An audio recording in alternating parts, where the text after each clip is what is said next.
새로운 시즌을 맞이하면서 LA 다저스는 한 번 더 아시아 마켓을 본격적으로 공략하기 시작했다.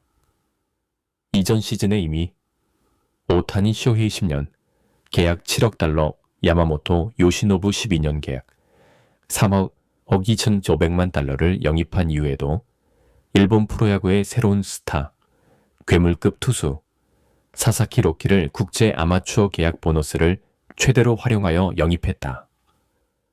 다저스에 할당된 계약 보너스보다 훨씬 많은 650만 달러를 투자하며 영입을 성사시켰다. 사실상 사사키의 영입은 이미 예정된 수순이나 마찬가지였다. 사사키의 포스팅 과정이 시작되기 이전부터 다저스가 사사키 획득 경쟁에 뛰어들 것이고 사사키 역시 다저스를 선택할 것이라는 관측이 우세했다. 이러한 예측은 정확했다. 그러나 포스팅 시스템을 통해 메이저리그에 도전한 또 다른 선수인 김혜성의 다저스 입단은 아무도 예상하지 못했다. 다저스는 3스 2년 최대 총액 2,200만 달러 조건으로 김혜성을 영입했다. 김혜성은 주전 자리는 물론 메이저리그 생존 자체도 어려운 다저스 입단을 선택했다. 3년 보장 계약에 제2후 2년 계약은 구단이 결정권을 가진 옵션 계약이었다. 마이너리그 거부권도 없는 상황이었다. 김혜성의 과감한 도전과 결정이라고 여겨졌다. 시간적으로는 김혜성이 사사키보다 먼저 다저스와 계약을 체결했지만 대우는 완전히 달랐다. 사사키는 화려한 입단식을 가진 반면 김혜성은 조용히 계약을 마친 후 스프링 캠프를 앞두고 열린 구단 팬페스트 행사에서 처음으로 팬들에게 인사하고 언론과 인터뷰를 진행했다. 김혜성은 스프링 캠프 기간 동안 시범 경기를 치르며 타격 폼까지 수정하는 어려운 시간을 겪어야 했다. 타구의 품질이 좋지 않았고 슬럼프는 당연한 결과였으며 결국 마이너리그에서 시즌을 시작해야 했다. 반대로 사사키는 다저스의 세심한 케어를 받으며 스프링 캠프를 보냈고 일본 도쿄 개막 시리즈의 구성원으로 다저스 데뷔전을 치렀다. 사사키는 가장 유력한 신인왕 후보로 거론됐다. 김혜성은 다크호스 정도로 평가됐다. 4개월이 흐른 지금 두 선수는 반전의 결과를 마주하고 있다. 김혜성은 긍정적이고 사사키는 부정적인 반전이었다. 우선 사사키는 메이저리그 무대에서 강속구가 통용되지 않으면서 어려움을 겪었고 고질적인 유리몸 체질까지 다시 드러났다. 우측 어깨 충돌 증후군으로 5월 이후 마운드에 서지 못하고 있으며 현재는 60일 부상자 명단으로 이동해 있는 상황이다. 지난주 불펜 피칭을 완료했고 데이브 로버츠 감독은 8월 복귀를 예고했다. 이미 올 시즌 정상 완주는 어려운 상황이다. 반면 김혜성은 5월 초 마이너리그에서 콜업된 이후 현재까지 메이저리그 로스터에 생존해 있어오며 이제 없어서는 안 될 전천후 유틸리티 자원으로 자리매김했다. 당초 토미 에드먼의 부상으로 콜업됐고 에드먼이 복귀하면 다시 마이너리그로 내려가야 했던 시한부 빅리거러였지만 김혜성은 그라운드에서 자신을 증명하면서 인정을 받았다. 다크호스 정도로 평가됐던 김혜성은 이제 신인왕 투표에서도 당당히 선택받을 수 있는 지위로 상승했다. MLB 촘은 5월부터 신인왕 모의 투표를 실시하고 있다. 매월 모의 투표 결과를 발표한다. 김혜성은 이 모의 투표에서 내셔널리그 신인왕 투표 톱5에 지속적으로 포함되고 있다. 6월에 2위로 당당히 신인왕 투표 2위를 차지했고 7월에는 순위가 하락했지만 4위로 내셔널리그 신인왕 후보 중 한 명으로 여전히 평가받고 있다. 매체는 김혜성은 지난 조사 때보다 2계단 하락했지만 이는 경쟁자의 수준이 높아졌기 때문이다라며 김혜성은 자신의 강점을 잘 유지하고 있으며 주루 능력을 통해 큰 가치를 더하고 있다고 평가했다. 이어 여전히 타율 3할 3푼 9리를 유지 중이다. 장타는 9개에 불과하지만 도루가 11개다.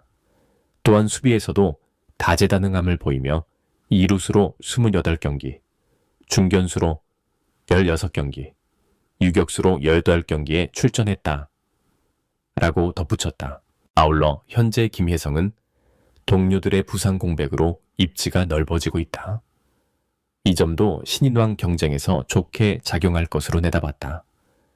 매체는 주목할 점은 최근 키케 에르난데스가 팔꿈치를 다쳐 부상 자명단에 오르면서 김혜성이 단순한 역할을 하는 선수 그 이상이 되고 있다는 것이다라며 김혜성은 6월 풀타임으로 뛴 경기가 6경기 뿐이었지만 7월 들어 다저스 첫 12경기 중 7경기를 선발로 나섰다며 향후 더 많은 기회를 부여받을 수 있다고 내다봤다.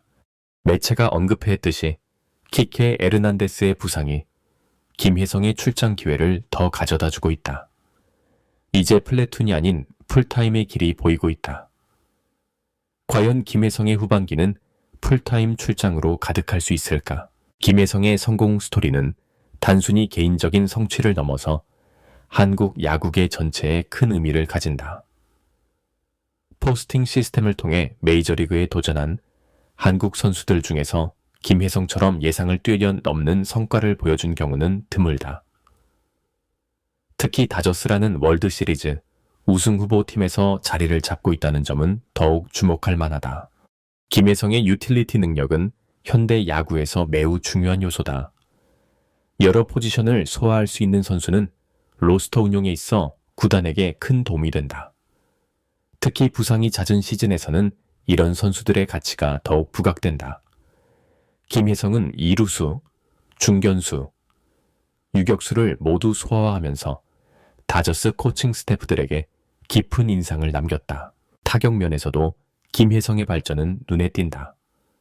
스프링 캠프 때의 어려움을 딛고 현재 3할 3푼 9리라는 준수한 타율을 유지하고 있다.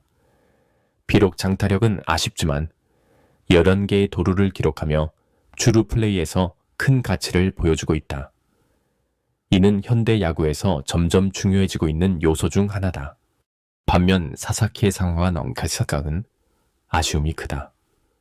일본에서 보여준 뛰어난 구위와 잠재력에도 불구하고 메이저리그 적응에 어려움을 겪고 있다.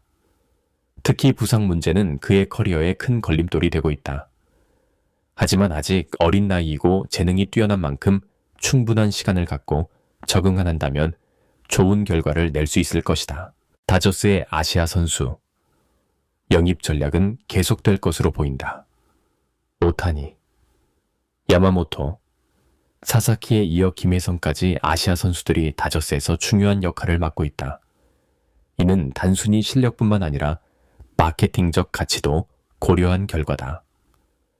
아시아 팬들의 관심이 높아지면서 구단 수익에도 긍정적인 영향을 미치고 있다. 김혜성의 신인왕 경쟁은 더욱 치열해질 것으로 예상된다. 7월 순위 하락은 경쟁자들의 성장 때문이지만 김혜성도 꾸준히 자신의 실력을 보여주고 있다. 특히 키케 에르난데스의 부상으로 더 많은 기회를 얻을 수 있게 되면서 후반기 성과가 신인왕 투표에 중요한 영향을 미칠 것이다. 한국 야구 팬들에게 김혜성의 성공은 큰 희망이 되고 있다. 메이저리그에서 한국 선수가 활약하는 모습을 보는 것은 언제나 자랑스럽고 감동적이다. 특히 김혜성처럼 어려운 여건에서도 포기하지 않고 끝까지 노력하는 모습은 많은 이들에게 영감을 주고 있다. 다저스에서의 김혜성의 미래는 여전히 불확실하다. 하지만 지금까지 보여준 모습을 보면 충분히 메이저리그에서 성공할 수 있는 선수라는 것을 증명했다. 앞으로도 꾸준한 노력과 발전을 통해 더 큰 성과를 이룰 것으로 기대된다. 결론적으로 김혜성과 사사키의 대조적인 시즌은 야구에서 예측의 어려움을 보여준다. 하지만 동시에 노력과 적응의 중요성도 깨닫게 해준다. 김혜성의 성공 스토리는 계속될 것이고 사사키도 건강을 회복하고 다시 한번 도전할 기회를 얻을 것이다.